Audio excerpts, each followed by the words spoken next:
Good afternoon, everyone. Welcome to this Monday's Wealth Creation Show.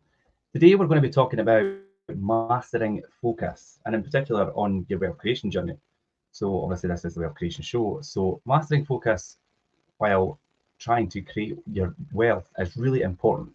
And today, as we delve into some of the essential skills, basically, about maintaining focus and that path to financial success, it is really important. And I think, Jim, as we all know, in the world that's full of distractions, staying focused can be quite difficult at times, and especially on your wealth creation strategies that we cover from week to week.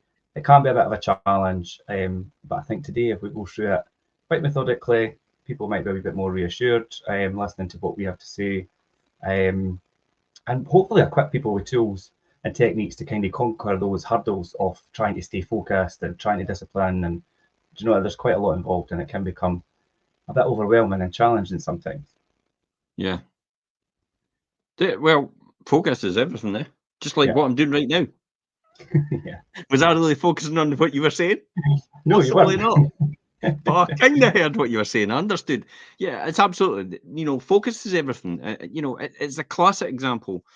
If you tend, when you focus on something so much, like a dot on a wall, just a dot on a wall, what happens with the dot is it becomes more and more prominent.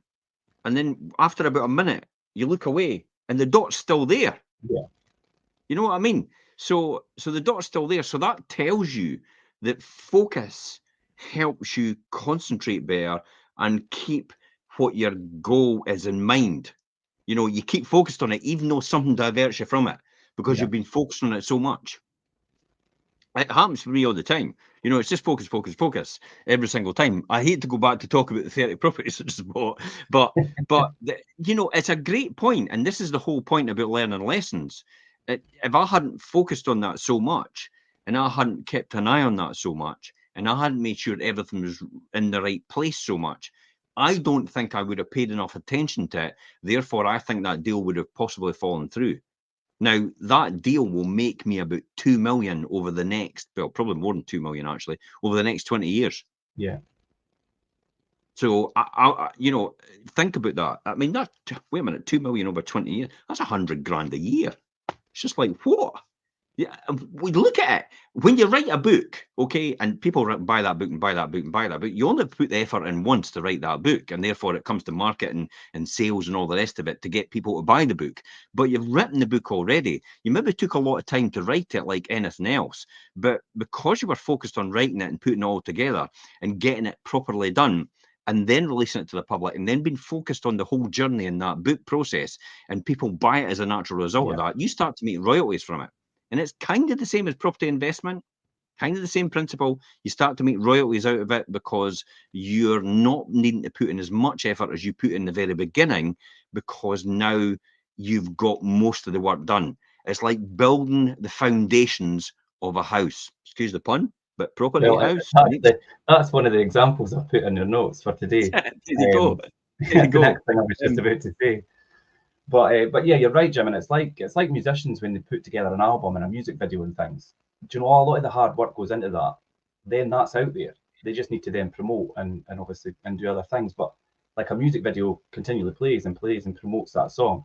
So it's the same kind of premise. And I think before we go on today, I mean, it's good to delve in and kind of understand maintaining focus is really crucial to your journey of wealth creation. And it's like you say, Jim, imagine building a house without solid foundations. I mean, it's bound to end up collapsing in a very short space of time without the right foundations. So, yeah, similarly to focus or your financial endeavours and things, they will crumble if you've not got the right foundations or you've not got the right focus on what you're planning to achieve and how you're going to get there. So, whether it's investing in property and entrepreneurship or saving or just staying focused to ensure we make consistent progress towards what our goals are, whether they're financial goals or whatever. As long as you can keep that focus, then you're on obviously the right path. But I'll give you a great example recently. Quite easy to be pulled off the path, yeah. I'll give you a great example recently. In the last couple of weeks, if anybody knows the brand This, in the supermarkets. So most vegans will know the brand this. Mhm. This is not pork. This is not bacon. This Right, is okay. not chicken. This is not beef. This is not, sausages and stuff like that. This is not whatever it is. And it's a meat-free option for vegans. Although the owners aren't vegans, actually. They made their money in, food trucks and stuff like that. So, Right. they went as a totally different thing. They were doing a seed, Seeders, which is the crowdfunding. They were doing that recently, and I actually indicated I might be investing over 100,000 in the brand.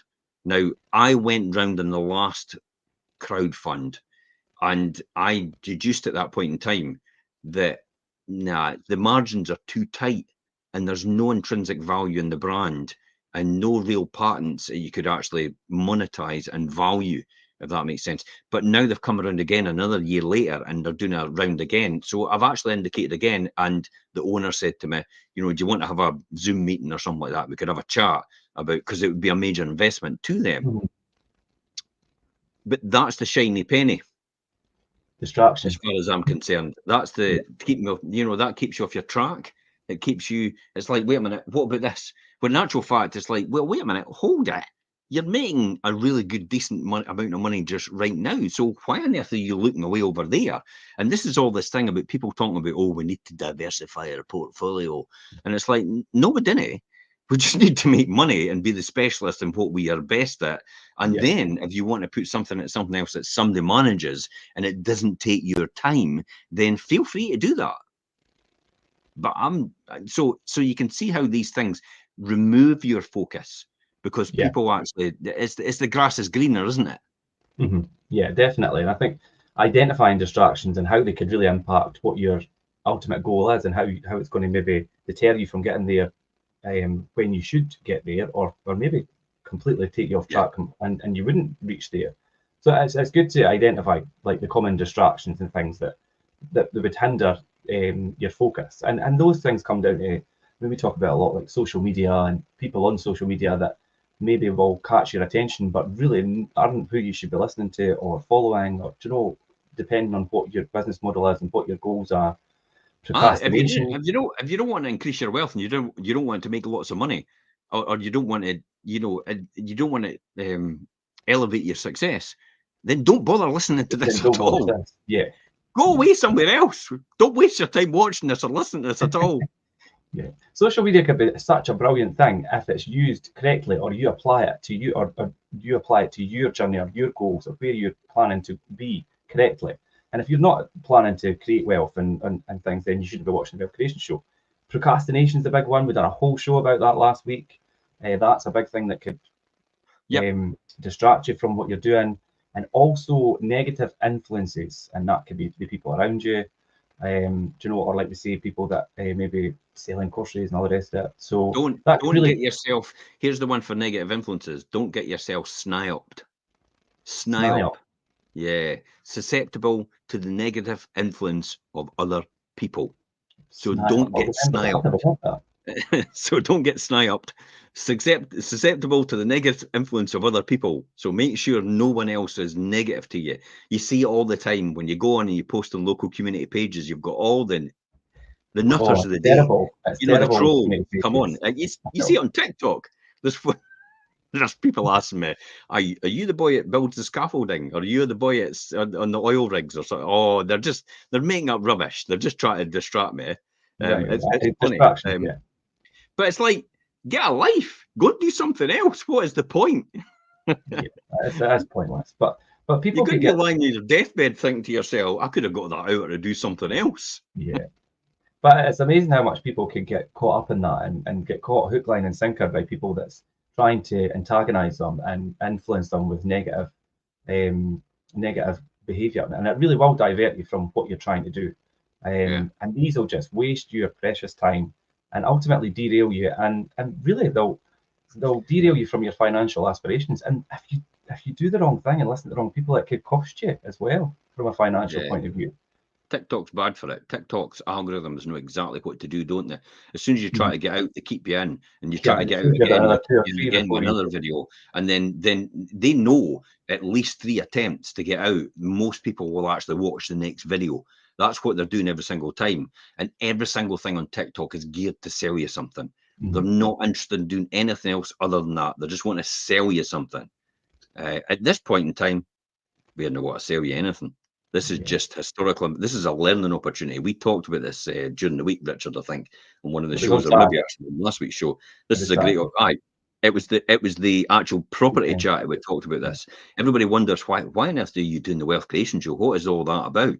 But this is a golden opportunity to reinforce my education, and also for you to learn as well at the same time, and then for me to leave timeless content for the next generation of my family and the generations after to learn from as well what I understood. Because if I was able to understand what my great grandfather, my grandfather, and my father and had learned before me, I would have got off to a better start.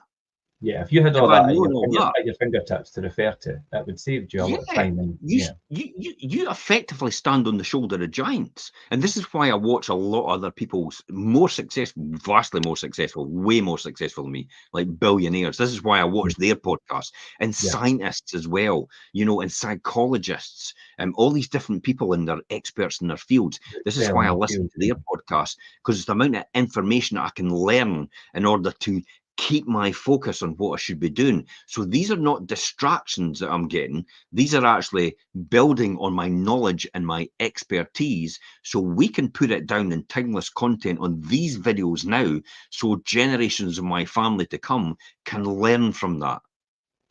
I'm too lazy to write a book. That's effectively what it's down to. But video, as we are all too aware, is the way forward. And this is just, you don't get any more interactive than this. And like you say, it's timeless, Jim. It's on here, it's on our YouTube channel, it's on the playlist there, and it'll be there for forever. It'll be quite actually interesting for us to look back even in years to come. But because who would have thought? I mean, what we're on 112 episode we're on. Yeah. So here's a good one from Corey. Corey says, any advice on getting it properly, specifically short-term letting? Corey, message us your contact details, your number and your email address, and then I'll get Richard to give you an invite to our next property chat, and that's where you can learn from other people in that field as well. Yeah, it's a good mix of people from different areas and things as well, so it's quite good. It's filling up quick, so email and you'll get the link for that. So, fortunately, there are several strategies that you can employ to maintain focus throughout your journey and your wealth creation journey. And there are numerous things. We're going to cover a lot of them today, but I think obviously prioritizing your tasks, focusing on high impact activities that really align with your financial goals and your wealth creation journey, create an environment where you're free from distractions. That's really important.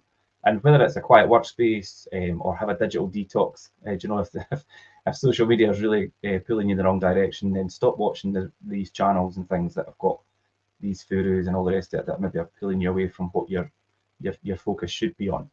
And look at what works best for you. Practice mindfulness, visualization, techniques that keep your mind centered on your own success.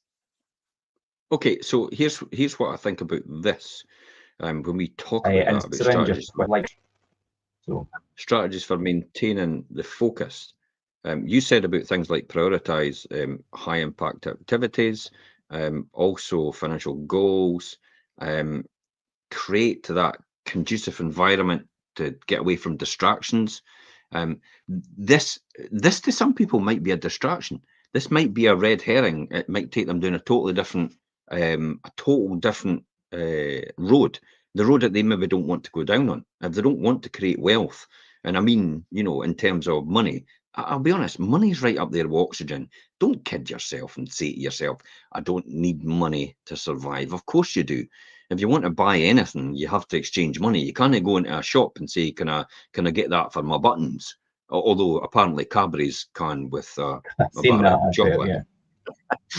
I'm going to try that one day actually, and just go in with some buttons to Zafar up the road and see if he'll accept it for a bar of chocolate. Anyway, apart from that, it's right up there with oxygen. We need it for everything. And if you don't want it, why not just go out and make it if you can and give it to somebody else that needs it?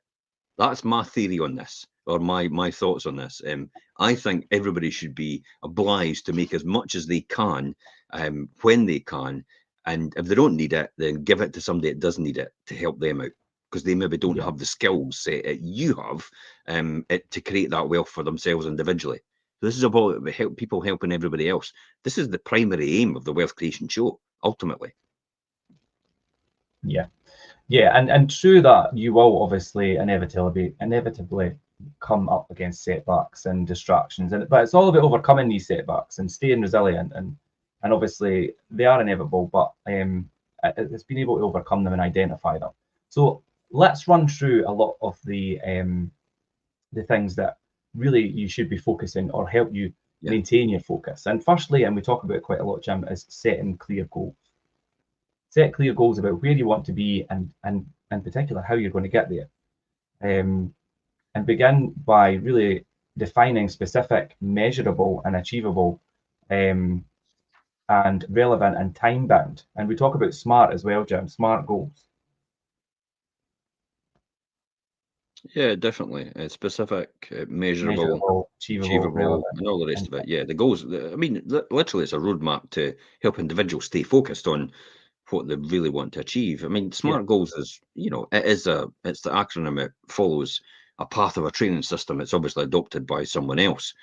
But if you just in normality, I always say the problem with common sense isn't that common. That's the issue with common sense. And you'd think it's common sense for people to say, okay, I should be defining my goals. But how many people are actually sticking to their goals that they actually, or the resolutions that they made since the beginning of the year? How many people have actually stuck to their resolutions? A lot of them will have fell foul. I have. I didn't actually make any New Year resolutions as such.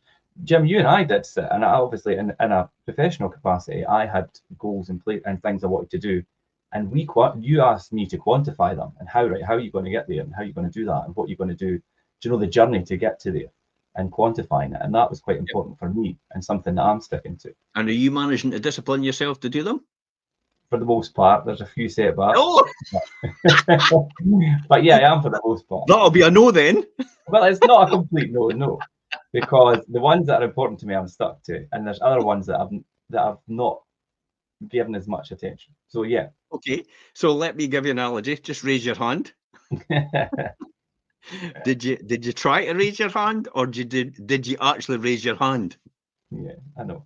And it's true for people out there. That's a classic example about, are you going to do it or are you not? And literally just, every single time I say to a lot of people, it's like, well, are you going to do it? Well, I'm going to try and do it. Okay, well, raise your hand for me. What are you talking about? Well, raise your hand. So they raise their hand and goes, did you try to raise your hand? Or did you actually just get on and raise your hand? And that's the classic analogy. Remember that every single time. Yeah. If you're not sure what you're doing and you think, I want to do this and I want to do that, catch yourself out. Just listen to yourself sometimes. Just take stock and listen to what you're saying. And sometimes you'll catch yourself out saying, I would like, or I want to. Unless it's a need and you're actually going to do it, then it's never going to come to fruition. Yeah. It's just a dream. It's just a dream. That's all you'll have.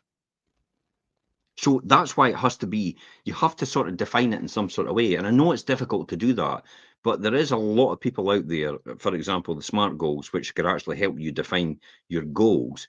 And sometimes it's a lot about jumping up and down, getting a bit crazy, getting your energy levels up, listening to some great music you love, and then sit down with a pad and a pen and just keep going and keep going and keep going.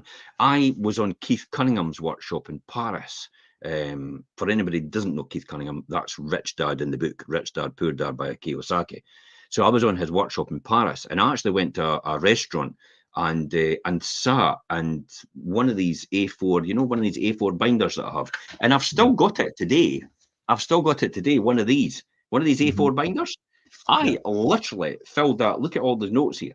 I literally filled that up about 4 sides of this, and every single bit. Now you can see right there how small these lines are and what you can get in there. And I never had a clue.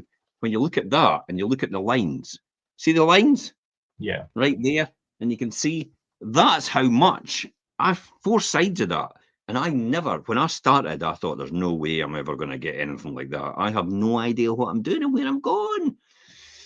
But they taught me techniques in order to be able to do that. And as a result, I was able to fill it up. Now, do I go back and read about them? No. I've never went back and actually read them over again. I was at the workshop, I read them 2 or 3 times. Some of them stuck in my brain, some of them didn't. But the very fact I wrote them down and then actually read them back to myself, Read them back, yeah. and then read them back to myself again the next day, some of this sticks.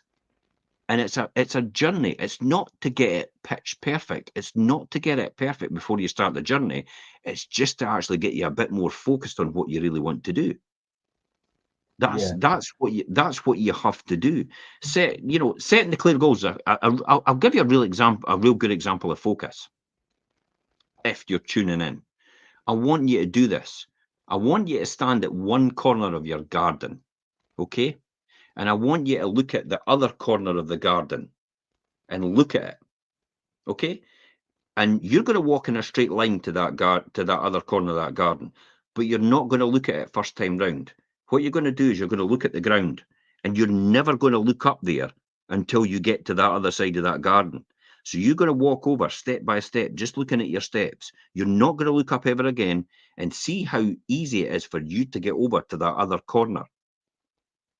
And then you're going to come back, and then you're going to look at the other corner of the garden, and you're going to keep looking at it every single time now, and you're going to walk over towards that other corner of the garden from the corner that you started at.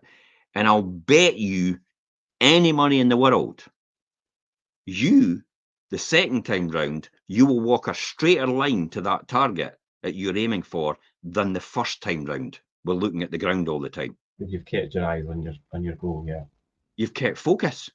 Yeah. You've focused on what you're wanting to achieve. You've focused on where you want to go. It's keeping that in your mind all the time. That's why I wrote down when I started, I will have 44,000 properties. That's a mental figure, eh? I will have 44,000 properties in 40 years. That's what I imagined I would have on a spreadsheet. Now, I'm not anywhere near that. But my point is, I'm a hell of a lot better off than I was before I started. Yeah. Because I kept some sort of goal in my mind about how to achieve that. And then I adjusted. And I adjusted and refocused, and I adjusted and refocused, and adjusted and refocused over that period of time. Life gets in the way, as what happens, and that's why it didn't go according to plan. But I'm a hell of a lot better off than I am, because I managed to retire, which is almost 20 years ago now, at 38-year-old. And at that time, we just calculated that a couple of years back, didn't we, Richard? That on paper, not just property, I was physically worth a net worth of 1.3 million. And you didn't realise it at the time. And I didn't realise it. And I was earning 6 times more than I was earning as a financial controller in industry and manufacturing. I should have left my job ages ago. I could have retired way before that, but it took me 3 years to overcome that in my mind about, can I really retire at 35? I don't know anybody else that's retired at 35 financially free. Yeah, and that's the thing where you're kind of, it's like doubt was kind of holding you back and you didn't realise it. And then, like you say, life gets in the way and things do happen, but it's all about refocusing and overcoming these things to keep going to achieve, obviously, your goals. And long-term goals, you do really need to break them down and maybe have into smaller, actionable kind of steps and help you make progress. Absolutely. And help make progress more manageable. It's interesting what you said, Jim, about when you went to, obviously, Paris and done the training and you took so much notes and so much information in, but you've never used it all. You only used certain parts that stuck with you. And I think a lot of people go to these training things or learn for people and think that they need to absorb every single bit and use every single bit. And that's just impossible. You're never going to do that. I think if I go back to my notes, I think you'll find that a lot of the notes that I'd written I've probably achieved and I'm probably still focused on right now. I don't think what you were doing, yeah. Yeah, I do. I genuinely do think that could be the case. That a lot of these things I'm still focused on right now, but I just don't realize it because I don't go back to it. If that makes sense. Yeah. So I'm trying to get out a great graphic here. Let me just share this with you, This is a fantastic graphic. It shows this, what you were just talking about, Richard, about break your long-term goals into smaller goals. And I'll show you why that is the case. Just let me get this out and get this up, and I can share it on the screen. Here we are right now. This is the importance of smaller steps. Now, I've showed this on a community page recently. Look at it here. Look at what we've got here, right here. The importance of smaller steps. See there how the smaller steps allows this person to climb the ladder. Yeah. All the way up there to the very top. Whereas the person that doesn't make the smaller steps never starts. They've got a harder journey to try and get up there. Yeah, because they don't realise they can't get to the first run on the ladder. It's too difficult for them because they can't see how they're going to take that meteoric leap. And whereas the person that actually takes all the smaller steps to that ultimate goal ends up reaching the top up here. And this is the importance of smaller steps and why it is so important to you. Yeah, definitely. And do you know, visual things like that, because a lot of people are visual learners and pick up things or understand things better through visual. And to look at that makes complete sense. I'm quite visual as well. And it's like, all right, so smaller steps gets you there easier and quicker, rather than trying to take big leaps ahead and do big jumps rather than methodical, smaller. I'm extremely visual and video orientated. Most people that know me know how to plant something in my head because they just need to talk about a story and automatically it runs through my mind like a video or like a movie. Yeah. I am the one in Ghostbusters. It would end up thinking about the Marshmallow Stay Puft Man. It's like it just popped in there. It's like, I am extremely visual when somebody says something, and it just goes in my mind, and it you kind of set the scene and build the story. I see the world very pictorial. Yeah, and a lot of people are like that, and like you say, that's a good example of demonstrating that with that picture there. What so about how can we develop that financial plan then? Yeah, well, I mean, really having a financial plan is so important, especially in your journey for wealth creation. And if you're doing property investment or anything, you know, you need to think about the numbers and having a financial plan and creating a comprehensive financial plan that really outlines like income, expenses, you know, taking your savings and consideration, investments, and we've spoken a lot as well about if you're trying to start out on your financial and wealth creation journey, look at your debt management, look at your financial position where you are now, sort that out first before you try and delve into doing investments. Because if you're not in a good financial place at the moment, you need to really get that under control. Debt management is key here. So debt management, most people are in debt. Let's be honest. Most people, if even people earning an absolute fortune, are what I call broke at a different level. In other words, instead of having the cheapest car going, they've maybe got the most expensive car going. It maybe costs £100,000. It maybe even costs £1,000 a month to lease.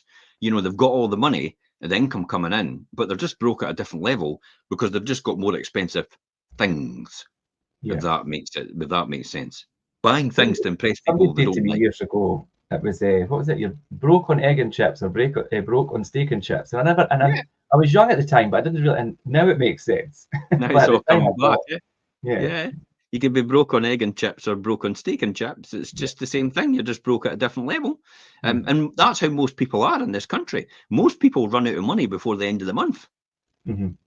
And they have to rent, because you see that every single time. It's like the pubs are empty, you know, before the end of the month. And then as soon as payday hits, it's like the pubs are full and everybody's buying stuff again.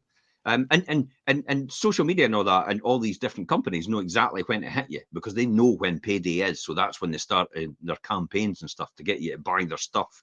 So you've got to watch out for that. So debt is one thing you need to manage, definitely. And in order to get out of debt, so get good, get out of debt. Right. So it's time to get good at this. So get out of debt. Start managing your debt. Take the debt that's got the highest interest rate and start to work on that. Okay, and once you get that down, take the next highest interest rate and take the money from the highest interest rate you were putting in and put that into the next highest interest rate and start to obliterate that. If you don't do that, you're going to be like this for the rest of your life. You ain't going to be retiring. You will not be retiring at all anytime soon. You will literally work till you die. That's effectively what's going to happen. Budget's coming up. Jeremy Hunt's going to stand up and he's going to stand up and he's going to tell you you're probably going to end up paying more tax in some roundabout way. And we have an economy which isn't sustainable. So face facts. You can't control it, but you can plan for it, if that's the sense. And by putting away and making sure you can make more income about what you're doing and how that happens. And that comes out of this comes out of financial planning. But I don't mean about, going to a proper financial planner. I just mean taking stock of your current situation and actually cutting back on the crap that you're buying. I'm a big fan. We don't really go for Heinz beans or Kellogg's or anything like that. It's like, Lidl's will do, Crownfield, that's fine. And it's Lidl's, Lidl's, I can't remember what their beans are called, but they're brilliant. Newgate, that's it. Is it Towergate? They're Newgate or something like that. Newgate or something like that, and it's like, it's about a third of the price. Why would I need to buy it? Because most people want to buy these sort of brands because it makes them feel good at that point in time. But then when they look at their wallet at the end of this, it doesn't make them feel good after that. They don't realize what's happening here. Right? I literally went in for, Elaine went, let's stop at Asda's for loo rolls. The bill was £141 for loo rolls. And it's like, my God. And that was, we ate before we went there deliberately. It would have been worse. It probably would have been 200 quid just to buy loo rolls. Right, that's mental. Right. Asda's is ridiculous. But you see how they get you. You see how this thing happens. And, so you've got to develop a financial plan and you've got to discipline yourself to stick to it. That's the key here. You stick to this and it's only a matter of time before you're financially free. This is why I keep talking to everybody saying, if you listen to the Wealth Creation Show and you apply all the knowledge and information you put in the Wealth Creation Show, you will literally be a multimillionaire in the next 20 years. And folk go, and it's like, but it's all about having the right mindset. It's all the information I know, and I'm putting it down in black and white for you to follow. And all you need to do is follow that path. And if I've done it, you can do it. It's only a matter of time. If it takes 30 years, who cares? You're 30 now, 60-year-old. I'm a multimillionaire. It's a lot better than saying 60-year-old, I'm having to keep working because I can't afford to retire. Or even if you're partway in between, even if you make another 5,000 a month, that would be great. Another 60 grand a year to make. And even if you had some assets to okay, let's sell that now and realize it because we want to do this or we want to do that. We want to help our children through university. We want to help someone else. We want to help our community. We want to do all these different things. But if you're not going to do something now towards it, you ain't going to be able to do that later on in life. So, develop financial strategies, regular review, adjust financially plan as circumstances change for new opportunities that are arising. As soon as you get a better job, stick to your normal plan of spending and take the extra money at the better job or even a pay rise, take the extra money and invest it. Yeah. Stick to what you're doing now. Don't run out like everybody else and go, what can I buy? I can get a better car. Oh no, you work till you die, for goodness sake. This is crazy. But hey, 95% of you will do this. You've got to decide if you're going to be in the 5% group. That's all it's down to. 95% of you will be guaranteed to work till you die, or you maybe might not even get there. You might actually not even get to retirement because you're away by then. But 5% will always be financially free. 4% of them, with that 5%, will be financially free, and 1% will be super wealthy. Mm-hmm. That's where I want it to be, the 1% group. Yeah. Okay. In order to do all that, you really need to.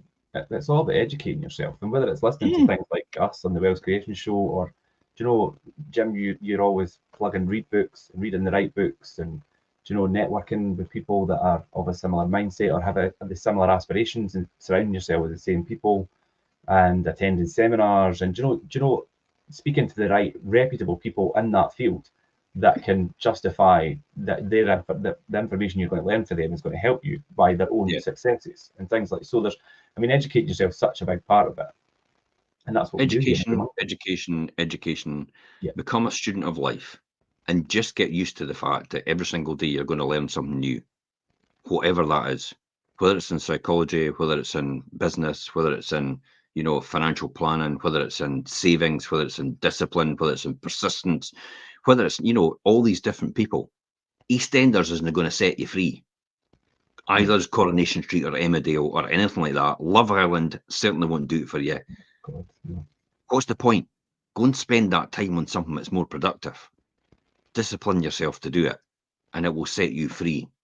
But all these different distractions, like we spoke about, is designed to keep you where you are right now. Are you going to accept that? Are you going to break out of it? Are you going to do something different?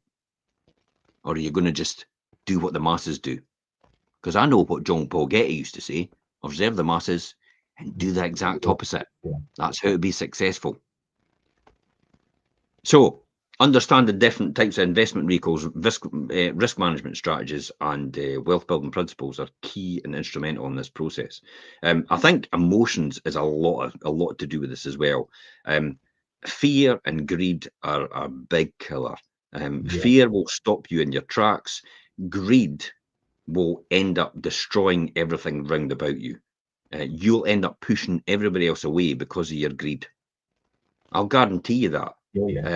I got that demonstrated to me clearly from Keith Cunningham when he did a workshop. He actually put us into collaborative groups, and then he showed us how one person's greed could actually destroy the whole thing. Mm-hmm. And there was a couple of groups that actually never got anything out of it, out of the deal. There was 6 million on the table for each group, but there was a couple of groups that didn't get anything at all, whereas other groups got 2 million each, you know, of the people in the group. But some groups didn't get it at all. And unfortunately, we were one of them. We were one of them at that time. And that's the lessons I learned from him about how to be collaborative and how you need other people with you in order to come on the journey with you. And you have to share some of your success. If you keep it all to yourself, you've had it. You're and then that brings it back to the right people as well. Yeah, definitely. Having the right people. Don't jump into, don't cloud your judgment or jump into financial decisions, impulsive financial decisions. I am very slow to change things, definitely. Mm-hmm. But when I know the time is right, I will change. When I know, because why would you want to upset? Whereas a lot of people are quite impulsive on, I'm an entrepreneur, I'm an entrepreneur, I'm an entrepreneur, and they keep convincing, I'm an entrepreneur.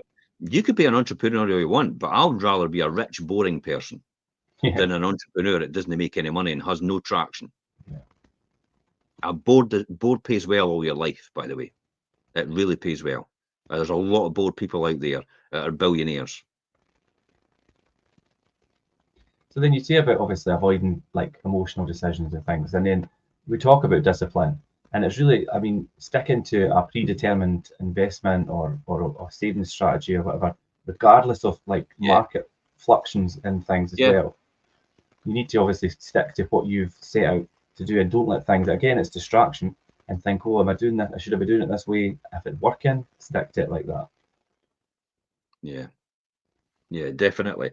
I think stick to your knitting. Yeah, that's again. It's like Keith Cunningham. It's all coming out today. Yeah? Stick to your knitting, and do you eat your own cooking? That's a really good one. In other words, these property gurus or so-called gurus and everything that they're doing, do they actually follow what they're actually trying to teach? Yeah. This is a classic example. We used to have people all the time, business studies. This is why some colleges, if you look at the lecturers in the college that do business studies, Harvard, for example, it's all people that have been successful in their careers. It's all people that have been successful in industry that are going to be lecturers at Harvard. Why is that the case? Because they've got the experience and wisdom. Why would you want to learn from an academic that's read a book and went and passed the course? By the way, that's our Scottish government. I knew you were going to say that. How on earth can a 31-year-old person have any business acumen if they've been a career politician all their life? And that's who we've got in charge of business in the Scottish government right now. Yeah, it's a wee bit of and they had the nerve to put a photograph on social media to emphasize, and I'm like, you're having a laugh here. That's crazy. How could someone that has no business experience represent business people in our nation and actually learn to do the best for them. And it's like they've got one person that built Skyscanner or had an introduction. One person, is that it? You're taking advice from one business person that maybe made a bit of success in Skyscanner, but really, I'm not really sure if he's done anything after that. And you're sitting there, standing next to him. This is the Scottish Government, Humsif, and the Minister for Business, and standing there as if they're the best buying beer. And it's like, what? A big round table of business people that know what they're talking about is the answer, from all different industries and different experiences that come together in a collaborative environment to advise the government, the Scottish Government, on what they should be doing. But a 31-year-old academic has no idea that that sort of system exists. No. Because they've read a textbook and it's no told them that. Yeah, that is quite concerning when you think that's the Scottish Government. Not... Oh God, we're doomed at this point in time. This is a government. This is a great lesson. This is a government that thinks building up welfare and social services is actually going to pay more taxation into the coffers to build our economy. Excuse me, but where do you think the salaries for welfare and civil servants come from? It's the taxation that you raise from business. Yeah. So it's business you should be getting to build in a thriving economy with all that coming in, not social services, because that's the byproduct that you can invest the taxes into. This is like Greece. It's like lives on civil servants and social services is 80% of their economy. It's like they're doomed. And that's why they have to go to the bank and actually borrow money, because they need it to pay all these salaries. They've got no industry. Everybody's helping everybody else, but nobody's actually generating any money. That's why manufacturing is so important, by the way. Manufacturing is the lifeblood of some economies, and it is because they are actually creating wealth. They're putting value add back in as well. That's why manufacturing is so important in an economy. Unfortunately, we've not got that environment right now. We work on financial services in terms of how we do things, and biotech and stuff like that as well, which is fine. Biotech's a kind of form of manufacturing anyway, because you're creating products, you're developing these products, and then you're manufacturing these products, and you're selling these products, which is great. So that then brings me into the fact about then all these different economies and that they diversify their investments. Spread the risk. You mentioned obviously you don't like the term when people push diversify your income and things, but people may look at obviously these different classes, and you might get like obviously stocks and bonds and property as alternative investments and things. So what is your take on that, Jim? Obviously that approach. Well, okay, stocks. I've got stocks in my pension. That's fine. I'll let somebody else manage that. Real estate, obviously, I work in real estate, but obviously as well, I have businesses. So we've got our business that we do an estate agency for sales, and we do lettings as well. So it is kind of diversifying a bit, but the great thing is everything I do is complementary to each other. There's a synergistic effect here. And so I am diversifying, but it's synergistic. Because it doesn't matter if the property price drops, people still have to move for their circumstances, because everybody else's property price drops as well. And there's a huge amount of equity built up in people's houses. So the sales market's fine, even if it drops. When it comes to the lettings market, if anybody needs a property, we've got limited amount of stock. Therefore, it keeps the rents high. And obviously, people still need to rent property for certain circumstances. The fact that they can't get a mortgage, or it's maybe mobility of labour. As well, or maybe they want to release all their capital from their existing house because they're elderly, and they just want to move into rent accommodation to keep that. So it's all these different backgrounds and all these different things in terms of where they are right now. So diversifying, yes, you can diversify, but don't go crazy. Don't go into something completely different. Just like what I was doing with this. It's like it's kind of like having a side hustle to your side hustle type thing. But you're better to make sure it's complementary to what you're doing and it works in your strategy. So avoid putting all your eggs in one basket by diversifying, possibly in asset classes. So the pension. I mean, the pension's ring fence. Nothing can happen to that really, unless the stock market goes to nothing. But then everybody else is out of business as well. We're all going to hell in a handbasket. That's the reality. That's how I look at it. Yeah. So that's fine. But the key here is stay patient and be persistent. Yeah. Building wealth is long term. It requires patience and perseverance. Avoid chasing these quick gains. It's like, oh God, try it. Or trying to time the market exactly right. Oh, should I buy now? Should I no buy now? And it's Looking like, for all these should I high buy? points. Look Yeah. at all these people that should have bought property 10 years ago. Look at all these people that should have bought property 10 years ago. Where are they now? Yeah. Still sitting thinking about, should I buy property? Should I buy now? Maybe Yeah. now's no the time. Oh my God, when at that point are you going to realise now is always the right time? It doesn't That's matter if it's a long-term procrastination. strategy. Yeah, it doesn't matter if it's a long-term strategy, Richard. Now is always the right time.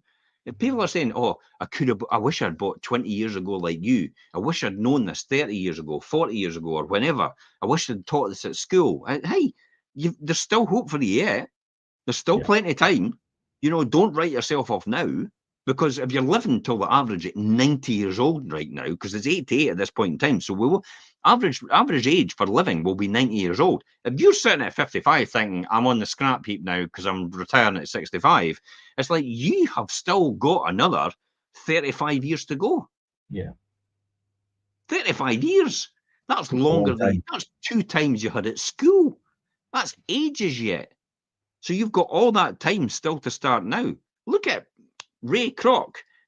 In his 60s, built McDonald's in the empire. Look at Colonel Sanders, retired and went, I'm not living on $100 a month on my pension. This is criminal. And then came up with KFC. Look at all these different people from these different backgrounds that ended up meteoric success later on in their life. Look at Bezos. He never started when he was 12, Amazon. He started when he was almost in his mid-40s, I think it was. That's when he started. Mm. So, you know, there's no time like the present just to get going. So don't chase these quick gains. Sustainable growth over time is the most important thing. Yeah. And being persistent and staying where you stay with it. Stay with it, because every dog has their day. There's always ups and downs in every cyclical movement. And when there's an up, there'll be a down. And when there's a down, guess what? We're going up again at some point in time. All you need to do, I liken it, if you're on the surfboards, how you paddle, and you get the guys that are paddling, the people that are paddling in the waves, and they're just waiting for the right wave to come along. This is what I do all the time. I'm just paddling, waiting for the wave every single time. And because I'm paddling, preparing every single time to do that, and I'm always doing it, when the wave comes, I'm riding that wave. Yeah. Everybody else is going, let's get out on shore and catch that wave. You're too late. No, because you put yourself in a position where and then when the wave comes along, you're at that point of readiness, and you're like, right, okay, let's go. What's point of readiness, Richard? You've hit the nail on the head. When opportunity and preparation meet. Yeah. Preparation. Learning, become a student of life, understanding. The opportunity comes along, bang, we are riding this wave. Yeah. Why do you think we never furloughed in lockdown? Yeah, I know. Why do you think the both of us, we are not furloughing. We are going to paddle and paddle and paddle and prepare and prepare and prepare. So when that wave hits, we're going to ride that wave. And we did. And that paid off for us. Yeah, definitely. Yeah, absolutely. That was the right decision for us. Every single time. Ride that wave, prepare for that wave, and paddle, and keep doing that all the time. This is about tracking your financial progress as well regularly, and review income, expenses, investments, and return on net worth as well. Yeah. Now, one thing I forgot to do, obviously, when I was in industry, when I was 35, I never really took stock about how much I had built in wealth. I never took stock about how much I had coming in, because every single time I never lived on it. And I got so entrenched into this mindset of a pensioner. I've not got enough money, I'm going to run out. Right. And yet you look at their bank account and they're loaded. Mm-hmm. They get into that. My mum's like that. It's like, I've got no money. It's like, Mum, you've got a £500,000, £600,000 house you're sitting in. Yeah, for God's sake, you tell me you've got no money. And it's like, oh, but they don't, you get into that mindset. You get into that mindset of poverty. the poverty mindset. You got caught in that trap. You start to think about all these different things. So when you don't realize you've built all this wealth, that's how some people pop their clogs, and it's like they've left 3 million, and you're like, what? They were down the pub pleading poverty every single day. Yeah, it's funny how people's minds, their perception of things is construed in that way. Like attracts like. And when they start to think like that, they attract people like that, and then they all getting down in that pit, and they all start going round in that pit, walking round in that circle and saying, "Woe is me! It's terrible and it's difficult and it's and then somebody like us comes along and sticks a ladder in it and goes, "Who wants to get out of that pit?" Yeah. 5% get out of that pit, by the way. The other 95% stay exactly where they are, even though they've got the ladder to let them get that. Yeah, and then that kind of brings us to really seeking the proper guidance and things for people in the professional field, and whether that's financial advisors or somebody that could provide you with personalised guidance. Whether that's a mentor or somebody that's obviously got the same or had the same aspirations as what you have and been successful at it, and that's really based on your individual goals and things as well. And that's really important to seek that guidance from the right people, but be cautious of potential conflicts of interest and things as well, and ensure that advisors act on your best interests and are aligned with what you're trying to achieve. That's a really important thing. Yeah, definitely. And it's like we've got a comment on here. I'm not going to see who it is, obviously, because I don't want to see who it is. But it says she started at 62, crashed and burned, and going again. I lost a third of assets to gurus, in other words, the furus, and one con man. Not bad, really. I mean, that was quite good, actually. You got out and still maintained 2/3 of what you had, and you probably realise that. But in life, it's either a lesson or a blessing. So it's either going to be a blessing or it's going to be a lesson. And believe it or not, things like that happen to you. I often look back on it and think that actually wasn't really a lesson. That was a blessing, because I wouldn't be where I was without that experience today. It's like everything that's happened before me. Everything that's happened before me has actually led me to this point in time. Why on earth would I change that, even though it was horrible in some occasions? Why on earth would I change that? I would not want to jeopardize where I am right now. However, I'll bet it all on black tomorrow. Monte Carlo or bust. But a good calculated risk, though, where I've guaranteed my success before I start the journey. But it looks like that, but it's not. It's like, I have that sort of Monte Carlo or bust attitude, but really, I've actually planned it all out beforehand, so I know exactly what the answer is going to be once I start on the journey. Yeah. So you can be, professional guidance, risk tolerance is important. It's back on these shows that we did in the Wealth Creation Show. Be cautious of potential conflicts of interest. Ensure the advisor acts in the client's best interest. In other words, you sometimes maybe get an advisor who actually errs on the side of, oh, let's go with this financial product because they'll get more money out of it. Yeah. So I think there's a lot of good things there, obviously, educating yourself and making the right decisions and setting goals and staying patient and having the right people on your side and ultimately achieving your goals through wealth creation and your financial goals. But one thing that's important, and we obviously talk about it quite a lot, Jim, is that's not really worth anything if you don't have yourself. And then that brings us to maintaining your own health and your lifestyle and your physical and mental well-being are really essential to sustain focus and really your productivity and how productive and proactive you are. So you really need to prioritize your self-care, look at exercise, your nutrition, your stress management techniques and maintaining yourself in peak performance, or you won't be able to have that focus or mindset and be successful in what you plan to achieve. Yeah, I would agree with that. In my 30s and my 20s, I just went hell for leather. I never ever focused on anything like this at all. I just used alcohol as a self-medicated product. In other words, if you party hard and work hard, that's the way to build wealth. That's the way to be successful. Sleep's for wimps. It's like the phrase I used to use all the time is like, I'll sleep when I'm dead. and in hindsight, the things that were getting in the road for me was the toxic environment I was in.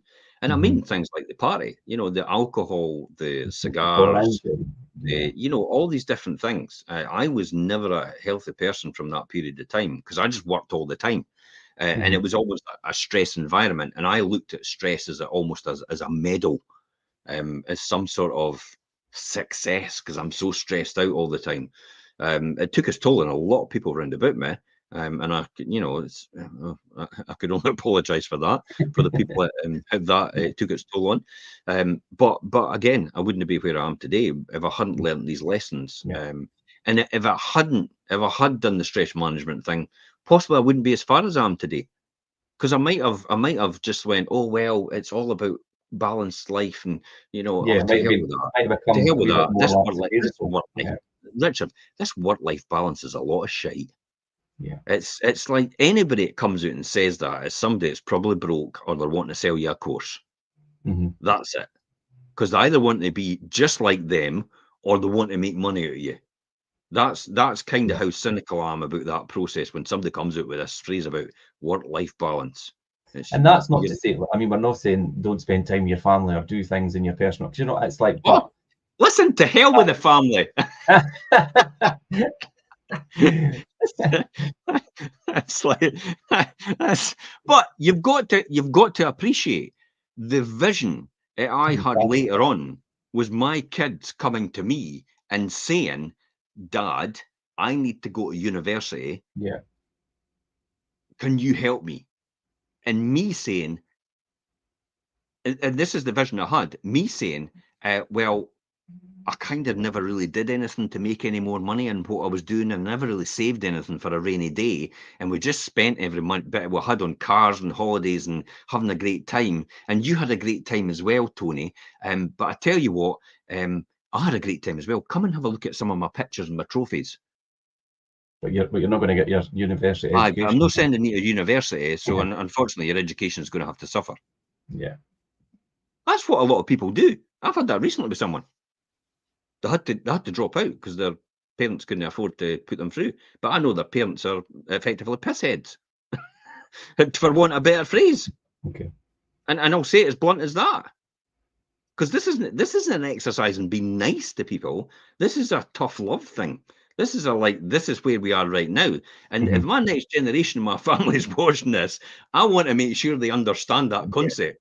And they're not just washy-washy about the thing, about this work-life balance carry on and maintaining a healthy lifestyle. Yes, you can maintain a healthy lifestyle. Yes, you can go out and run. You can make sure. And I do that. I swim, I run, I cycle, and I do that a lot. And I now have managed to take some of my workload and actually put it to virtual assistants and PAs. That's exactly what I've managed to do, because I've understood it doesn't need to all rely on me. The world won't fall apart if I don't make the decision. Someone else can make that. It's fine. It might not be the exact decision I wanted, but hey ho, that's just the way it works. Thanks, Instead of making 100,000, I might just make 80,000. It's like, really? I think it goes back to the carry on about you don't need to keep pushing yourself all the time. It doesn't need to be perfect. Yeah, done is better than perfect, and sometimes done is just not perfect. It's just like jump out the window, learn to fly on the way down. Yeah, I think as well through people's journey, and if you are set out to, if you've got savings goals or you're trying to pay off debt, or do you know what I mean? If you're looking to, if you're investing and you hit a milestone and things, I don't know if maybe celebrating these milestones is the right word, but maybe definitely acknowledge the fact, God, I've got past, I've cleared that debt, or if you've set out like yourself, Jim, you set out to invest in X amount of new properties and done that and thought, right, great, I'm there, I've done this, what's next? Make that acknowledgement of your milestones throughout your journey. Because if you create that acknowledgement of your successes, that will then motivate and reinforce you to keep on that positive financial journey with those habits and goals in mind. Yeah, I think that's the one thing I forgot to do, and I still struggle with that today. To give yourself that recognition. Yeah, and the fact that, but I have a spreadsheet now There's a surprising accountant. Validate it for you. Honestly, it's it. It comes out with net worth at the bottom. Yeah. I change the figures. I put the rents in. I put everything else in. I put valuations in. All the rest of it. It comes out with a number at the bottom, and I go, that'll do for me. That's your validation. Yeah. And that's my celebration to myself. Mm-hmm. You know, the kind of things. I mean, I go out and do things now. It's literally, I just bought something at the weekend. It's the price of somebody's holiday. Mm-hmm. And it's like, and I was thinking, holy shit, how did I manage to do that? It's like I just go out and buy a car on my debit card. That's mental. Yeah. It's like, how on earth is that possible? I dreamed about that one day. I dreamed about that in the very beginning, and I kept it in my mind every single time. Mm-hmm. These were the type of things I used to dream about. Walking in a garage and just going, I'll just use the Chinese payment plan. And what's that? Well, 1 lump sum. Yeah. On my debit card. That's it. My cash account. There you go. I'll buy it cash. Now, I wouldn't do that now because I've got no desire to buy a car. I'd rather just invest in property. or I'd rather invest in the future of the next generations, if that's the case, and the extended family we've got, and my community as well. That's how I see it, and that's what I want to do. I'm not interested in anything else other than that. It's just about investing in your family. It's about investing in everybody else around about you. Yeah, Gary says treat yourself to some Heinz beans, Jim. Heinz beans, yeah, okay. I didn't think I could push myself that far, Gary. I'll still go Heinz Newgate. But because they sit next to each other on the shelf in Lidl's. There are other supermarkets, by the way. Yeah. Heinz Newgate. Yeah, but I think it's like we say, it's all about reinforcing to yourself as you hit the milestones that, right, okay, you're on the right track, and you're doing what you set out to do, and kind of give yourself that positive reinforcement, rather than say celebrate. I think as such, and then I think finally for us, Jim, it's and I know for you and your journey, and like you say, obviously you're at that position now, but it's giving back, and it is all a part of wealth creation and for your own journey, and I think everybody else giving back. And to really incorporate that philanthropy of giving into wealth creation goals and things as well, and supporting maybe charitable causes that not only benefit others, but can also provide a sense of maybe fulfillment and purpose beyond just financial success. Yeah, it's quite interesting because I always remember the church used to say, on average, you should be given about 10% of your income. That was their guideline. And I went, who on earth could afford 10% of their income?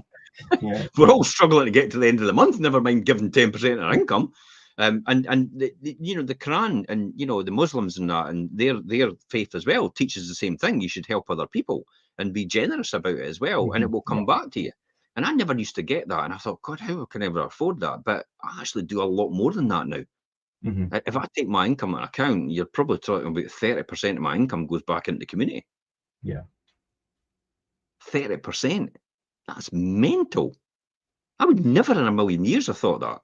But that's it. But then that's something, the local community and things is something that's really important to you, because obviously, I mean, you give back to across Fife and things as well, but especially like your immediate local community. Obviously, you grew up in Leaving and you're local, and and it means a lot to you to give back and regenerate things within your immediate community for obviously others and probably your generations to come as well. Yeah, here's a fantastic phrase to always remember. There is only so much you can have or make, and the rest is just for show. Show, yeah. How much of a showboat are you? Are you really that what type does of your person? Instagram look like? Are you really that type of person? Yeah. You've got to think about that. I mean, I'm just no that type of person. I still get uncomfortable. Things like Necker Island and Richard Branson and all the rest of it. I still get uncomfortable at things like that. I still get really uncomfortable about. And you just have to, because it's a classic example about, as you're possibly, celebrating that, then someone else in the world is starving as as a result of what you're doing, but someone else in the world is actually not having a great time as you are. And so should you really be doing that? And, for a lot of people, they can live with that. for me, that's why I probably give away quite a substantial amount for that reason. It helps me sleep at night, I suppose, and I'm not missing it anyway. Not making a difference. Well, I think for anybody that in this country, obviously, there's a lot of things that go on, and people maybe think that things are hard and all the rest of it, and they are. But if you put it in comparison to how people are in say Israel, Gaza, Ukraine, I mean, could you imagine in comparison? When you look at Ukraine and you look at even Russia and the carry on that's going there, and you look at Gaza and as you said, Israel and the carry on that's going there in the Middle East and everything like that as well. God, have we not got it so good? Yeah, I know. Life in comparison is just. And yet, somebody sitting in the doldrums right now on the local community page is moaning about the potholes in the ground, and I'm thinking to myself, oh my God, there's a bigger picture than that. Yeah. Definitely. It's like, it's no the potholes. What about everybody else that's suffering as a result? And we're not going to get everything fixed at the same time. We've just not got the resources for it. Just celebrate the fact that we're doing something and we're moving forward. In comparison to everybody else around the world, if you go to see the Maasai and people and in Africa and stuff like that, and what they have, they're mud huts, literally.